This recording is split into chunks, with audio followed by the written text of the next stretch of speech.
Hello friends, आप सभी का स्वागत है अल्फा इंस्टीट्यूट यूट्यूब चैनल में। और आज हम लोग क्लास 12th बायोलॉजी के लिए नए टॉपिक डिस्कस करने वाले हैं, जिसमें हम लोग डिस्कस करेंगे गुणसूत्री विकार, उत्परिवर्तन और बार का या बार बॉडी क्या होता है। ठीक है, पिछले लेक्चर में हम लोगों ने डिस्कस किया था किसी एक जीन में खराबी होने से या गड़बड़ी होने से कौन कौन से रोग होते हैं, जैसे हीमोफीलिया है, वर्णांधता है। ठीक है, इस तरह से हम लोगों ने क्या किया था, रोगों का अध्ययन किया था, जिसको हम लोग मेंडली विकार कहते हैं या जेनेटिक डिसऑर्डर कहते हैं। लेकिन आज के लेक्चर में हम लोग क्या डिस्कस करने वाले हैं, गुणसूत्री विकार अर्थात क्रोमोजोमल डिसऑर्डर डिस्कस करने वाले हैं। ठीक है, तो बहुत ही इंपॉर्टेंट है, यहाँ से एग्जाम में क्वेश्चन आता है हमेशा।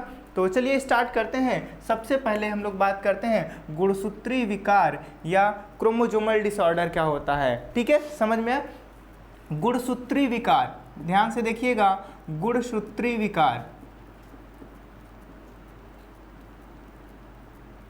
गुणसूत्री विकार को क्या कहते हैं, क्रोमोजोमल डिसऑर्डर कहा जाता है। Chromosomal disorder. ओके, आसान है, क्रोमोजोमल डिसऑर्डर कहते हैं। तो यह होता कैसे है, देखिए गुणसूत्री विकार क्या होता है।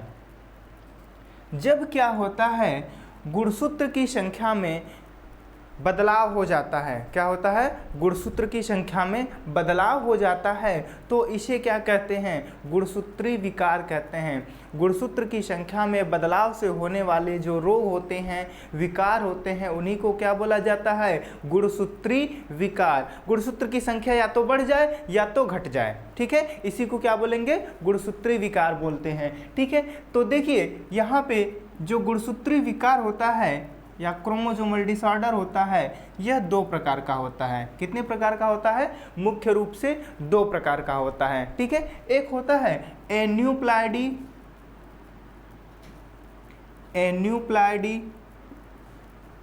ठीक है, और दूसरा होता है यूप्लाइडी।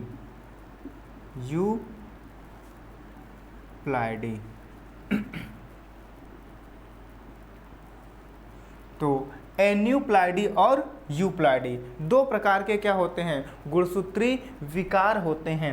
अगर हम बात करते हैं यूप्लाइडी क्या होता है, तो इसमें होता है यह कि जो गुणसूत्र की संख्या होती है वह पूरे समूह में बढ़ जाती है या घट जाती है, सामान्यतः बढ़ती है। ठीक है, जैसे अगर हम बात करते हैं मनुष्य की, तो मनुष्य कैसा होता है, द्विगुणित होता है। इसके पास दो सेट होते हैं गुणसूत्र के, तो इसीलिए हम क्या लिखते हैं, 2n लिखते हैं, डिप्लॉयड लिखते हैं। तो यहाँ पे क्या हो जाए, एक पूरा सेट, जैसे क्या होता है, एक से लेकर के कितने जोड़े, कुल 23 जोड़े गुणसूत्र होते हैं। कितने जोड़े होते हैं, 23 जोड़ी गुणसूत्र होते हैं।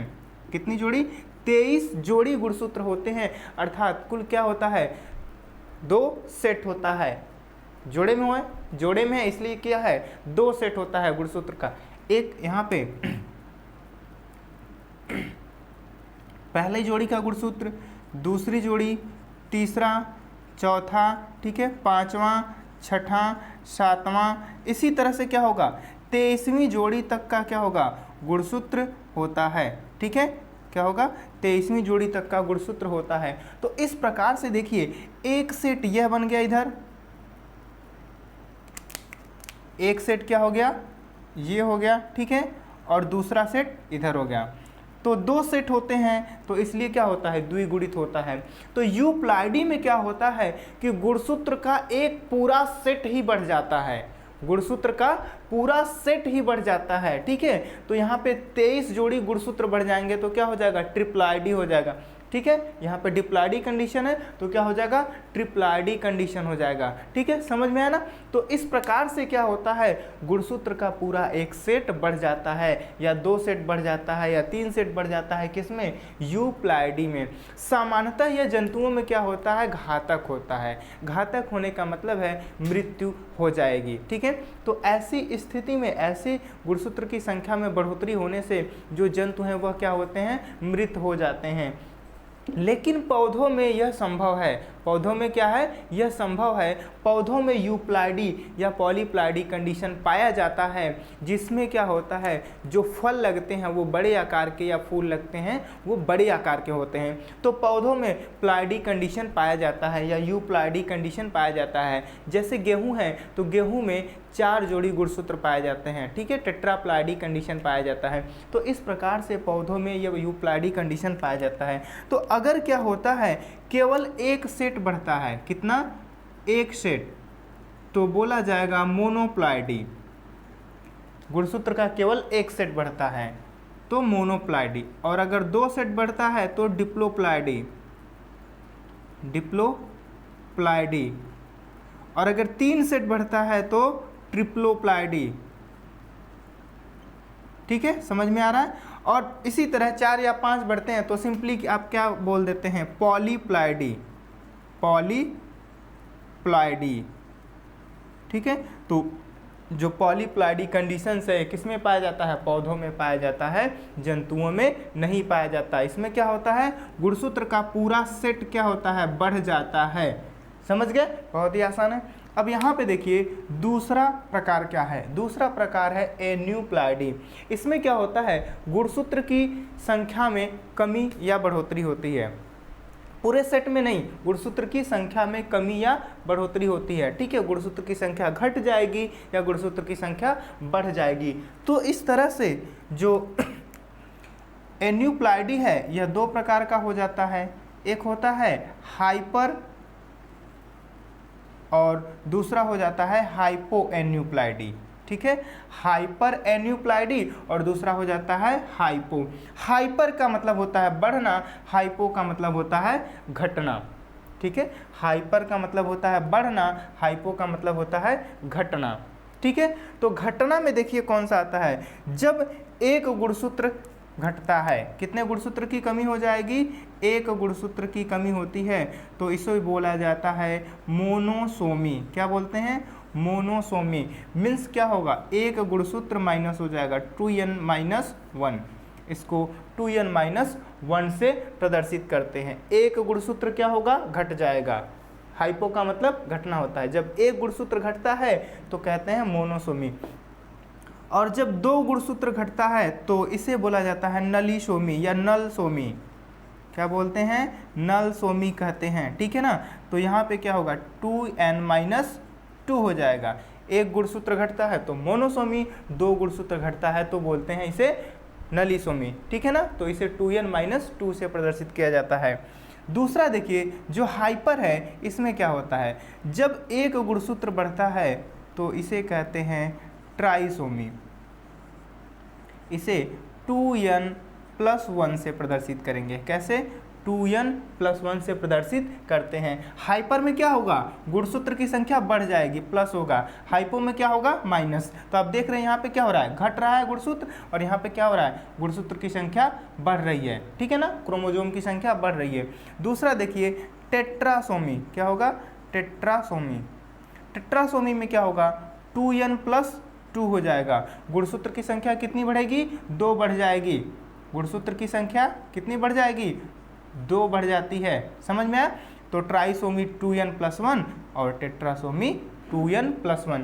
इस प्रकार से क्या होते हैं, ये गुणसूत्री विकार होते हैं। ठीक है, समझ में आया ना, बहुत ही आसान है। तो कॉम्पिटिटिव एग्जाम में पूछ दिया जाता है ट्राइसोमी क्या होता है, ट्राइसोमी को कैसे प्रदर्शित करेंगे, टेट्रासोमी को कैसे प्रदर्शित करेंगे, या मोनोसोमी या नलसोमी को कैसे प्रदर्शित करते हैं। या पूछा जाएगा कि ट्राइसोमी में गुणसूत्रों की संख्या, ऑप्शन रहेगा बढ़ जाती है, घट जाती है। ठीक है, नियत रहती है तो क्या होगा, बढ़ जाती है। इस तरह से आप बता सकते हैं। मोनोसोमी में क्या होगा, गुणसूत्र की संख्या घट जाती है। ठीक है, तो आगे चलते हैं। देखिए अब ये जो गुणसूत्री विकार है, इसमें हम लोगों को 3 विकार पढ़ने हैं, 3 डिजीज पढ़ने हैं, डाउन सिंड्रोम, टर्नर सिंड्रोम और क्लाइनफिल्टर सिंड्रोम। ठीक है, तो आगे देखते हैं, ध्यान से देखेंगे कौन कौन से रोग पढ़ने हैं, कितने डिजीज पढ़ने हैं, 3 disease, down syndrome, Turner syndrome और क्लाइनफिल्टर सिंड्रोम।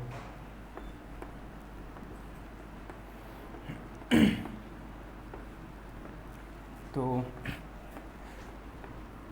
चलिए देखते हैं।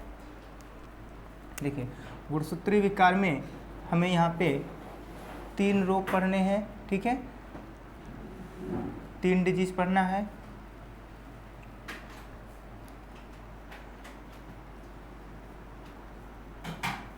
डाउन सिंड्रोम,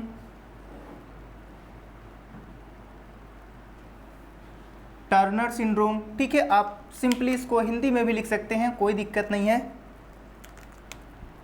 इस तरह से डाउन सिंड्रोम,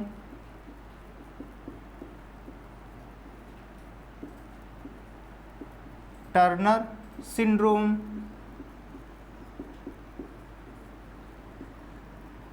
क्लाइनेफेल्टर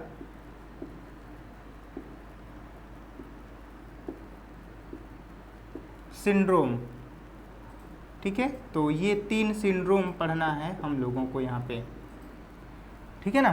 तो सबसे पहले हम लोग बात करते हैं डाउन सिंड्रोम की। किसकी बात करते हैं? डाउन सिंड्रोम की बात करते हैं। तो बहुत ही आसान है, देखिए इसका नाम डाउन सिंड्रोम क्यों रखा गया है, क्योंकि इस रोग का पता सबसे पहले लैंगडन डाउन ने किया था, इसलिए इसे डाउन सिंड्रोम कहते हैं, लैंगडन डाउन।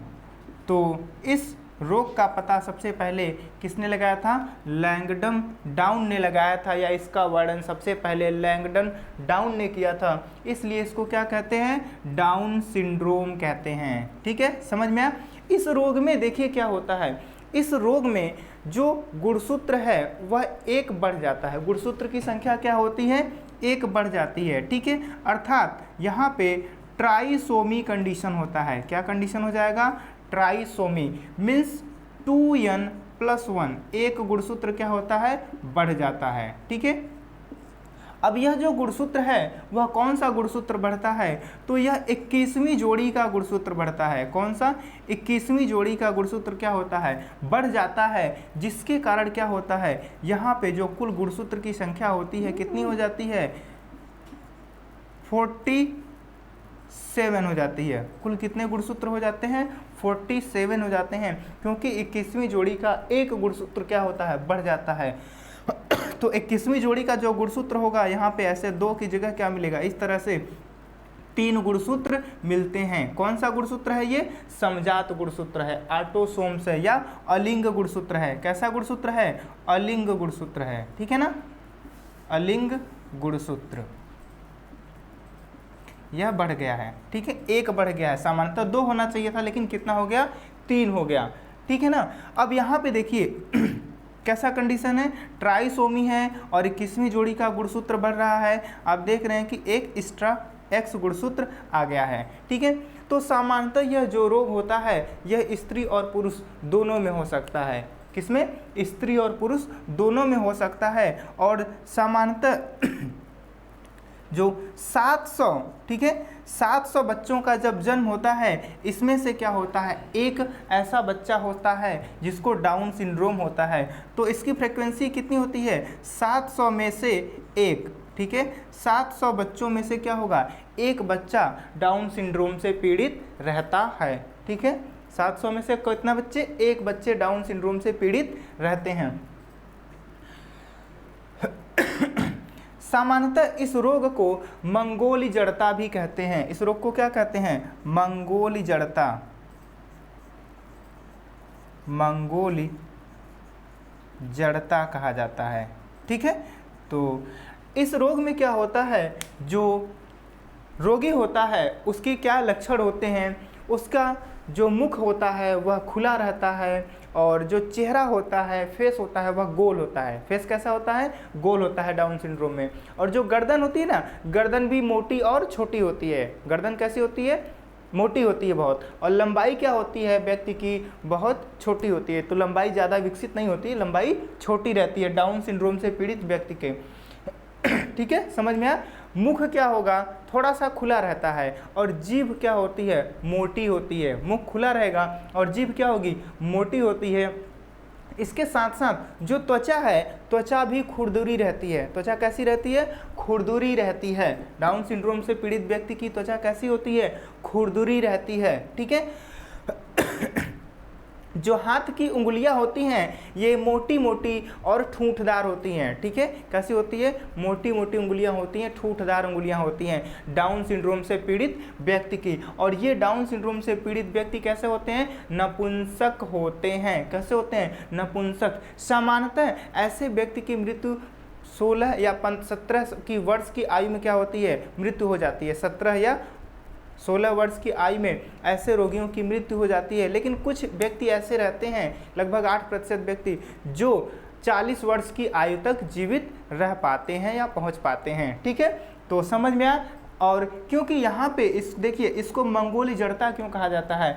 इनमें क्या होता है, इन रोगियों की जो ये भवें होती हैं ना, ये भवें ऐसे थोड़ी सी खिंची होती हैं, ऊपर की ओर चढ़ी होती हैं। जैसे चाइना के लोग होते हैं उनकी आप देखेंगे ये भवें क्या होती हैं? ऐसे पलकें ऊपर की ओर खिंची होती हैं, चढ़ी होती हैं। तो इसी प्रकार से इस रोगी की भी क्या होती हैं? भवें ऊपर की तरफ चढ़ी होती हैं। इसीलिए इसको क्या कहते हैं? मंगोली जड़ता भी कहा जाता है। ठीक है, समझ में आ गया डाउन सिंड्रोम क्या होता है? तो बहुत ही आसान है। ठीक है, लैंगडन डाउन ने सबसे पहले खोजा था। ट्राइसोमी है, 21वीं जोड़ी का गुणसूत्र बढ़ता है और 700 में से केवल एक होते हैं, और इसी को क्या कहते हैं? मंगोली जड़ता कहते हैं। ठीक है, तो अगला जो डिजीज है, अगला जो रोग है वह क्या है?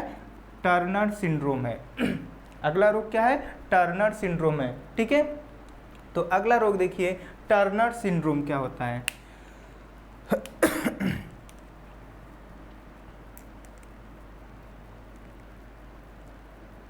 यहां पे देखिए इस रोग में गुणसूत्र की एक संख्या क्या होती है? घट जाती है। गुणसूत्र की एक संख्या क्या होती है? घट जाती है। तो यहाँ पे मोनोसोमी कंडीशन हो जाता है। कैसा? Monosomy means 2n-1। मोनोसोमी अर्थात 2n-1। मोनोसोमी, गुणसूत्र की एक संख्या घट जाएगी। कौन सा गुणसूत्र घटता है यहाँ पे? देखिए एक्स क्रोमोजोम। कौन सा क्रोमोजोम? X chromosome. जो 23वीं जोड़ी का गुणसूत्र होता है ना, एक्स क्रोमोजोम, यह क्या होता है? घट जाता है। तो यहाँ पे क्या होता है? 44 प्लस एक्स क्या हो जाएगा? 44 प्लस एक्स हो जाएगा। एक एक्स क्रोमोजोम यहाँ पे नहीं है, या हो सकता है कि वो वाई भी हो सकता है था। तो यहाँ पे देखिए केवल 23वीं जोड़ी में एक ही क्रोमोजोम है, एक ही गुणसूत्र होता है एक्स, दूसरा यहाँ पे कोई भी गुणसूत्र नहीं है। ठीक है, तो यहाँ पे जो गुणसूत्र की संख्या होती है वह कितनी हो जाती है? 45 हो जाती है। जबकि डाउन सिंड्रोम में कितना रहता है? 47 रहता है। यहाँ टर्नर सिंड्रोम में कितना होता है? 45 हो जाता है। ठीक है, इसीलिए इसको क्या बोलते हैं? मोनोसोमी बोलते हैं, क्योंकि एक गुणसूत्र क्या हो गया? कम हो जाता है। ठीक है, समझ में आया? बहुत ही आसान है। यहाँ पे देखिए यह रोग किसमें होता है? स्त्रियों में होता है। किसमें? स्त्रियों में होता है। यह रोग किसमें होता है? स्त्रियों में होता है। और जो डाउन सिंड्रोम था यह स्त्री और पुरुष दोनों में हो सकता था। तो लगभग जब क्या होता है? 7000, कितना? 7000 बच्चियों का जन्म होता है। इसमें से तब एक व्यक्ति या एक बच्ची क्या होती है? एक स्त्री टर्नर सिंड्रोम से पीड़ित होती है। उसको क्या होगा? Turner syndrome. कितने में से? 7000 जब क्या होगा? फीमेल का जन्म होगा, उसमें से एक बच्ची कैसी होगी? टर्नर सिंड्रोम से पीड़ित होती है। समझ में आया? तो 7000 में से केवल एक। कौन सा क्रोमोजोम यहाँ पे नहीं रहता? एक्स क्रोमोजोम नहीं रहता है। सेक्स क्रोमोजोम्स की कमी हो जाती है। ठीक है, 23वीं जोड़ी के गुणसूत्र में एक गुणसूत्र कम हो जाता है, घट जाता है। अब यहाँ पे क्या होता है? स्त्रियों में क्या लक्षण होगा इसका? इस रोग में क्या कंडीशन होता है? देखिए यहाँ पे जो एक्स क्रोमोजोम है वह अनुपस्थित होता है, इसलिए स्त्रियों में जननांगों का विकास नहीं होता है। स्त्रियों में जननांगों का विकास नहीं होता है। तो जो वक्ष भाग है यहाँ पे स्तन का विकास नहीं होता है ठीक से। तो क्या होता है? स्तन जो वक्ष भाग है वह चपटा रहता है। ठीक है, जननांगों का विकास नहीं होता है, स्तन का विकास नहीं होता है, तो वक्ष भाग क्या होता है? चपटा होता है स्त्रियों में। कद क्या होता है? कद यहाँ पर छोटा होता है। टर्नर सिंड्रोम से भी जो व्यक्ति पीड़ित रहता है उसका भी कद क्या होता है? उस स्त्री का भी कद क्या होगा? छोटा होता है। अंडाशय क्या होता है? विकसित नहीं होता है। अंडाशय विकसित नहीं होता है। ठीक है, ध्यान से सुनिएगा, अंडाशय विकसित नहीं होता है। समझ गए ना? यहाँ पे अंडाशय विकसित नहीं होता है। और इसी कारण से यह जो टर्नर सिंड्रोम से पीड़ित स्त्रियां होती हैं यह नपुंसक होती हैं। कैसी होती हैं? नपुंसक होती हैं, नपुंसक। ठीक है, तो ये बच्चे को जन्म नहीं दे सकती हैं। समझ में आ गया? क्या होगा? सामान्यतः जो स्त्री है उसमें स्तनों का विकास नहीं होगा, अंडाशय का विकास नहीं होगा, और इसलिए यह नपुंसक होती है और कद क्या होगा इसका? छोटा होता है। ठीक है, तो ये था टर्नर सिंड्रोम। और तीसरा जो रोग है वह है क्लाइनफेल्टर सिंड्रोम। तीसरा क्या है? Klinefelter syndrome. ठीक है, तो बहुत ही आसान है। देखिए यहाँ पे क्या होता है, चलिए यहाँ पे ट्राइसोमी कंडीशन होता है। ठीक है, कैसा कंडीशन होता है? ट्राइसोमी कंडीशन होता है। यहाँ पे एक गुणसूत्र क्या होता है? बढ़ जाता है, तो 2n+1 की स्थिति हो जाती है, क्योंकि क्या होता है? एक गुणसूत्र बढ़ जाता है। तो कौन सा गुणसूत्र बढ़ता है?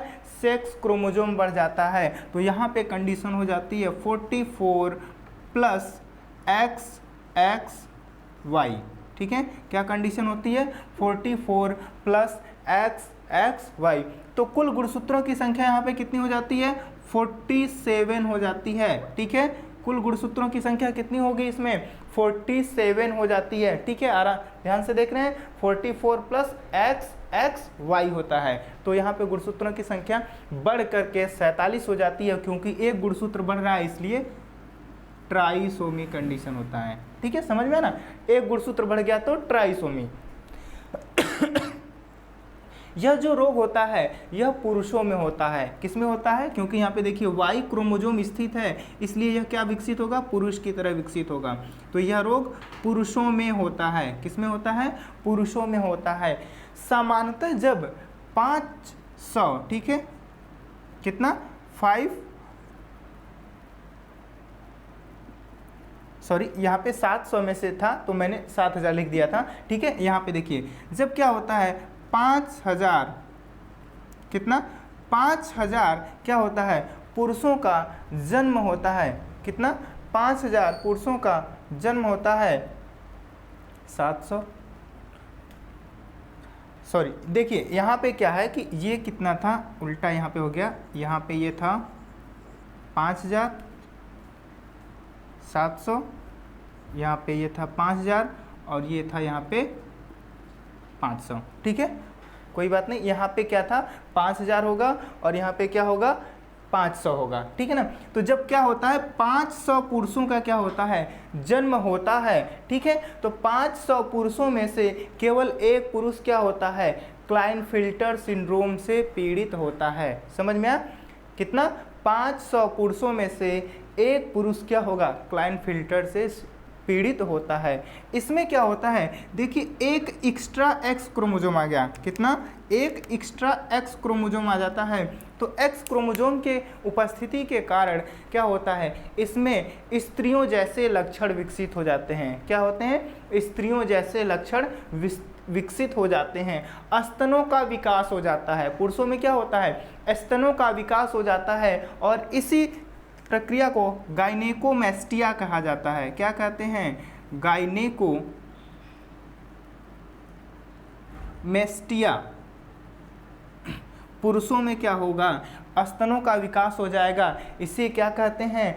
गाइनेकोमेस्टिया कहते हैं। ठीक है, ये इनके जो पुरुष, ये यहाँ पे क्या होता है? जो पुरुष होते हैं उनके वृषण अल्प विकसित होते हैं, बहुत छोटे रहते हैं। वृषण क्या होते हैं? बहुत छोटे होते हैं। शुक्राणुओं का निर्माण यहाँ पर उनके वृषण में नहीं होता है। वृषण बहुत छोटे होते हैं, शुक्राणुओं का निर्माण नहीं होता है, जिसके कारण यह भी कैसे होते हैं? नपुंसक होते हैं। कैसे होते हैं ये? नपुंसक होते हैं, अर्थात प्रजनन नहीं कर सकते। कैसे होते हैं? नपुंसक होते हैं। तो सभी क्या होते हैं? नपुंसक होते हैं। ठीक है, तो ये था क्लाइनफेल्टर सिंड्रोम। ठीक है, एक बार फिर से कंपेयर करके देख लेते हैं तीनों में क्या अंतर है। देखिए यहाँ पर ट्राइसोमी कंडीशन है, डाउन सिंड्रोम ट्राइसोमी होता है, टर्नर सिंड्रोम क्या होता है, मोनोसोमी होता है, और क्लाइनफिल्टर सिंड्रोम भी ट्राइसोमी होता है डाउन सिंड्रोम की तरह। लेकिन यहाँ पे देखिए 21वीं जोड़ी का गुणसूत्र आता है एक्स्ट्रा, जो कि अलिंग गुणसूत्र है। लेकिन जो क्लाइनफिल्टर सिंड्रोम है इसमें भी क्या होता है, एक एक्स्ट्रा गुणसूत्र आता है, लेकिन यह एक्स क्रोमोसोम होता है या सेक्स क्रोमोसोम होता है, जिसके कारण यहाँ पर भी 47 हो जाती है और यहाँ पर भी 47। लेकिन यहाँ पे 21वीं जोड़ी का है और यहाँ पे 23वीं जोड़ी का गुणसूत्र होता है। यह स्त्रियों और पुरुषों दोनों में होता है, यह केवल पुरुषों में होता है। ठीक है, समझ में? यह 700 में से एक व्यक्ति में होगा और यह 500 पुरुषों में से केवल एक में होगा। ठीक है, और इसे क्या कहते हैं, गायनेकोमेस्टिया कहते हैं। क्या कि क्योंकि यहाँ पे क्या होता है, पुरुषों में स्तनों का विकास हो जाता है। और जो टर्नर सिंड्रोम है यहाँ पे गुणसूत्र की संख्या क्या होती है, एक घट जाती है, इसलिए इसको मोनोसोमी कहते हैं। तो गुणसूत्र घट करके 45 हो जाता है। ठीक है, समझ में? और क्या होगा, लगभग 5000 स्त्रियों के जन्म में से केवल एक स्त्री क्या होती है, टर्नर सिंड्रोम से पीड़ित होती है, और यह भी नपुंसक होता है। तो तीनों कैसे होते हैं, नपुंसक होते हैं। और मंगोली जड़ता किसको कहा जाता है, डाउन सिंड्रोम को मंगोली जड़ता कहा जाता है। ठीक है, तो ये 3 गुणसूत्री विकार थे जो हम लोगों को पढ़ना था। ठीक है, ये कंप्लीट हो गया। आगे हम लोग बात करते हैं बारकाय और उत्परिवर्तन की बात करेंगे। ठीक है, बारकाय क्या होता है और उत्परिवर्तन क्या होता है, समझ में आना यहाँ तक? तो आगे देखिए बारकाय क्या होता है।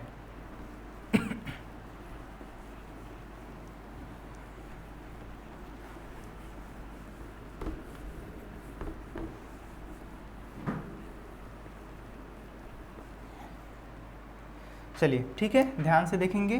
बारकाय, बारकाय को बार बॉडीज भी कहते हैं, बार बॉडीज। ठीक है, तो सामान्यतः क्या होता है, अगर हम फीमेल की बात करते हैं, जैसे मनुष्य है, तो यहाँ पे स्त्रियों में क्या होता है, जो 23वीं जोड़ी का गुणसूत्र होता है वह XX होता है। इसमें से क्या होता है, एक गुणसूत्र निष्क्रिय हो जाता है और बाय बॉडी बन जाता है या बारकाय बन जाता है। ठीक है, तो एक क्रोमोसोम क्या होता है, निष्क्रिय हो जाता है और बार बॉडी बन जाता है।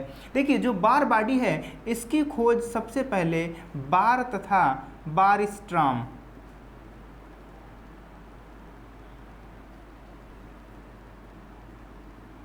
बार तथा बार्ट्राम, ठीक है, 2 साइंटिस्ट, किसने, बार और बार्ट्राम ने सबसे पहले इसको बिल्ली की कोशिका में, किसमें, बिल्ली, बिल्ली जानते हैं आप लोग, कैट। ठीक है, बिल्ली के मुख की त्वचा से, ठीक है, जो बिल्ली का मुख होता है उसके अंदर चिक के इनर लाइनिंग से कोशिका लिया और उसकी कोशिका में देखा कि क्या होता है, केंद्रक है, जैसे ये कोशिका है तो उस कोशिका में इन्होंने देखा कि केंद्रक की कला से, यह केंद्रक है और ये केंद्रक कला है, केंद्रक कला से कोई एक छोटा सा सघन पिंड जुड़ा हुआ है। ठीक है, यह क्या है, सघन पिंड जुड़ा हुआ है। तो यह जो पिंड है यही क्या होता है, बार बॉडी होता है या बार काय होता है। क्या होता है, बार बॉडी या बार काय। तो बार और बार्ट्राम ने क्या देखा कि जो कोशिका है, कोशिका के अंदर केंद्रक होता है, केंद्रक कला से क्या होता है, अंदर की तरफ एक कोई छोटा सा सघन गाढ़ा पिंड क्या है, लगा हुआ है। और जब इसे पता किया गया तो यह क्या होता है, यह निष्क्रिय क्रोमोसोम होता है, गुणसूत्र होता है। इसमें से एक गुणसूत्र क्या होता है, निष्क्रिय हो करके ऐसे केंद्रक कला से जुड़ा रहता है। क्योंकि इसको सबसे पहले बार ने देखा था इसलिए इसका नाम क्या रख दिया गया, बार काय या बार बॉडी रख दिया गया। ठीक है, तो अगर हम सामान्यतः बात करते हैं, मनुष्य की बात करते हैं, तो आप लोग जानते हैं कि जो स्त्री होती है, स्त्री में XX, फीमेल में क्या होता है, 23वीं जोड़ी का गुणसूत्र X होता है और मेल में क्या होता है, X और Y होता है। तो यहाँ पे 2x गुणसूत्र होते हैं, इसमें से क्या होता है, एक गुणसूत्र क्या होता है, बार बॉडी या बार काय के रूप में परिवर्तित हो जाता है। किसमें परिवर्तित हो जाता है, बार काय या बार बॉडी के रूप में परिवर्तित हो जाता है। लेकिन मेल में ऐसा नहीं होता है। मेल में देखो दोनों अलग अलग गुणसूत्र होते हैं, तो दोनों क्या होते हैं, सक्रिय रहते हैं। तो बार बॉडी मनुष्य की अगर हम बात करते हैं तो किस में पाया जाएगा, केवल स्त्रियों में पाया जाएगा, पुरुषों में नहीं पाया जाएगा। तो आप लोग भी क्या करते हैं, स्लाइड बना करके, ठीक है, चिक की यहाँ से अंदर इनर लाइनिंग से क्या करके सेल लेकर के लैब में प्रैक्टिकल जब कराया जाता है तो वहाँ पे दिखाया जाता है कि जो पुरुष होता है, पुरुषों की या आपकी कोशिका में, ठीक है, जितने भी मेल है उनके कोशिका में बार बॉडी नहीं पाया जाएगा, और जितने भी लड़कियां होंगी या स्त्रियां होंगी उनकी कोशिका में क्या होगा, एक बार बॉडी पाया जाएगा। तो इसमें कितना बार बॉडी होगा, एक बार बॉडी। ठीक है, समझ में आया ना, एक गुणसूत्र सक्रिय रहता है, दूसरा क्या होता है, निष्क्रिय होकर के बार बॉडी बन जाता है। ठीक है, अगर हम बात करते हैं क्लाइनफिल्टर सिंड्रोम की, तो यहाँ पे देखिए कंडीशन क्या होता है, XXY होता है। ठीक है, तो यहाँ पे क्या होता है, इसमें से एक जो गुणसूत्र है यह क्या होगा, बार बॉडी बन जाता है। एक गुणसूत्र क्या होगा, बार बॉडी बन जाएगा। ठीक है ना, तो स्त्रियों में बार बॉडी पाया जाएगा, और कितनी पाई जाएगी, एक पाई जाएगी। बार बॉडी की संख्या कितनी होगी स्त्रियों में, मनुष्य की बात करते हैं तो एक, और पुरुषों में एक भी नहीं पाया जाएगा। ठीक है, समझ में आ गया बार बॉडी क्या होता है। ठीक है, यह एक निष्क्रिय गुणसूत्र होता है। ठीक है, अब अगला टॉपिक है उत्परिवर्तन। उत्परिवर्तन को म्यूटेशन कहा जाता है। उत्परिवर्तन को क्या कहते हैं, म्यूटेशन कहते हैं। ठीक है, ध्यान से देखिए, उत्परिवर्तन मीन्स म्यूटेशन। ठीक है ना, देखिए जो उत्परिवर्तन शब्द का प्रयोग है, म्यूटेशन शब्द का प्रयोग है, सबसे पहले इसको ह्यूगो डिवरीज ने दिया था। किसने, ह्यूगो डिवरीज।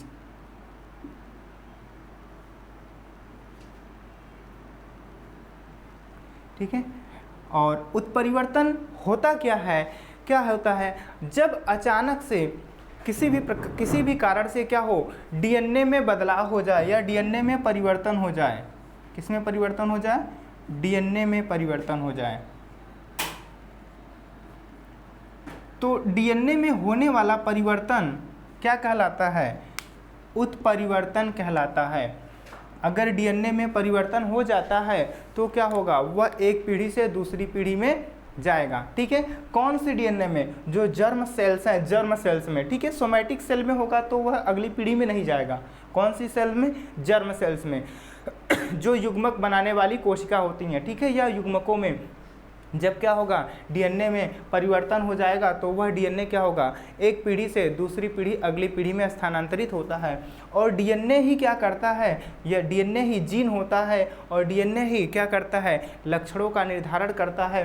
तो उत्परिवर्तन होने से या डीएनए में परिवर्तन होने से क्या होता है, जो जीव होते हैं या जंतु होते हैं उनका दृश्य रूप क्या होता है, बदल जाता है। उनके लक्षणों में क्या होता है, बदलाव आ जाता है। ठीक है, तो इसके कारण से क्या होगा, नए लक्षणों का समावेश भी होता है, या लक्षण क्या होते हैं, गायब भी हो जाते हैं। ठीक है, समझ में आया। तो यह सामान्यतः जो उत्परिवर्तन होता है यह जीवों के लिए हानिकारक होता है।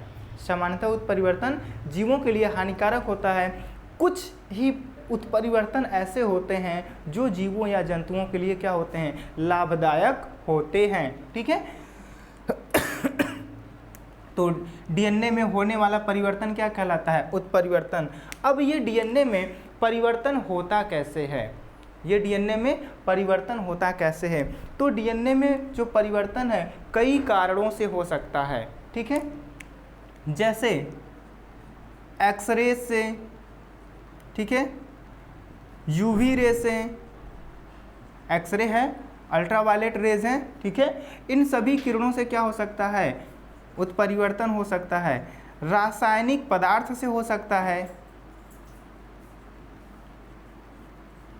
रासायनिक पदार्थ से, और स्वतः भी कभी कभी उत्परिवर्तन हो जाता है।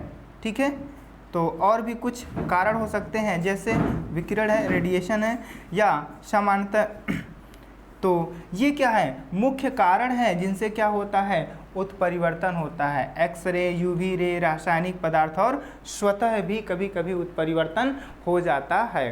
ठीक है, तो वैसे तो उत्परिवर्तन के बहुत प्रकार हैं। ठीक है, जिसमें से हम लोग बात करते हैं बिंदु उत्परिवर्तन की। किसकी? बिंदु उत्परिवर्तन, पॉइंट म्यूटेशन इसको बोला जाता है, पॉइंट म्यूटेशन। ठीक है, पॉइंट म्यूटेशन या बिंदु उत्परिवर्तन क्या होता है? तो मान लीजिए कि यह एक डीएनए है और यहाँ पे इसके क्या है, एडेनिन है, थाइमिन है, साइटोसिन है, ग्वानिन है। ठीक है, इस तरह से यहाँ पे क्या है, बेस हैं,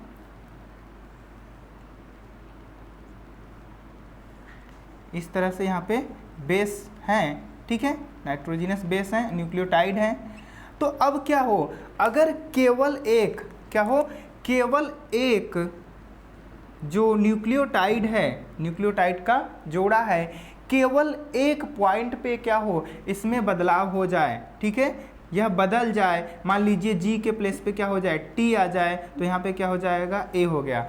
तो केवल जब एक ही न्यूक्लियोटाइड में बदलाव होता है, परिवर्तन होता है, तो इस प्रकार के परिवर्तन को बिंदु उत्परिवर्तन या पॉइंट म्यूटेशन कहते हैं। ठीक है, इसका एक एग्जाम्पल है, बेस्ट एग्जाम्पल है सिकल सेल एनीमिया। आप लोग स्टडी कर चुके हैं सिकल सेल एनीमिया। ठीक है, sickle cell anaemia, sickle cell anaemia, तो जिसको आप लोग क्या करते हैं, हंसियाकार रुधिराणु पढ़ते हैं ना, तो उसी को क्या करते हैं, सिकल सेल एनीमिया। किसके कारण होता है, बिंदु परिवर्तन के कारण होता है या पॉइंट म्यूटेशन के कारण होता है। ठीक है, देखिए अब इस प्रकार से और भी उत्परिवर्तन होता है, एक होता है एडिशन और दूसरा होता है डिलीशन। अगर क्या हो, इसमें कोई भी और बेस ऐड कर दिया जाए, गुणसूत्र क्या हो या डीएनए क्या हो, ऐड कर दिया जाए। ठीक है, जब इसमें क्या हो और डीएनए आकर के जुड़ जाता है, ऐड हो जाता है, तो इसको कहते हैं एडिशन। क्या बोलेंगे, एडिशन। बाहर से अलग क्या होगा, और भी गुणसूत्र आकर के या डीएनए आकर के जुड़ जाता है, तो इस प्रकार के उत्परिवर्तन को एडिशन कहते हैं। लेकिन क्या हो, जब कभी कभी क्या हो, कुछ डीएनए क्या हो जाए, डिलीट हो जाए, क्या हो, कुछ डीएनए क्या होता है, इस तरह से डिलीट हो जाए, तो इसे कहा जाता है डिलीशन। ठीक है, क्या होगा, डिलीशन होता है। ठीक है, समझ में? तो इस प्रकार से ये म्यूटेशन के क्या हैं, प्रकार होते हैं। और म्यूटेशन सबसे पहले किसने दिया था, ह्यूगो डिवरीज ने दिया था। म्यूटेशन क्या होता है, डीएनए में होने वाला परिवर्तन क्या कहलाता है, म्यूटेशन कहलाता है। किस कारणों से होता है, एक्सरे से, यूवी रे से, रासायनिक पदार्थ से, और स्वतः भी म्यूटेशन या उत्परिवर्तन हो सकता है। ठीक है, तो जिसमें से एक बहुत ही इंपॉर्टेंट है पॉइंट म्यूटेशन। इसमें क्या होगा, केवल एक ही बेस क्या होगा, बदल जाता है, न्यूक्लियोटाइड चेंज हो जाता है, तो हम इसे कहते हैं पॉइंट म्यूटेशन या बिंदु उत्परिवर्तन। इसका एग्जांपल सिकल सेल एनीमिया है। ठीक है, तो आज के लिए इतना ही। बहुत ही इंपॉर्टेंट लेक्चर्स, आज के लेक्चर में जितने भी टॉपिक डिस्कस किए गए हैं बहुत ही इंपॉर्टेंट है। ठीक है, अच्छे से आप लोग क्या करेंगे, नोट्स बना लेंगे और स्टडी कर लेंगे। ठीक है, जितने भी क्वेश्चन है इससे रिलेटेड आप लोग सॉल्व कर लेंगे। ठीक है, तो मिलते हैं नेक्स्ट लेक्चर में, और वीडियो पसंद आया है तो चैनल को सब्सक्राइब और लाइक ज़रूर कीजिएगा। मिलते हैं अगले लेक्चर में।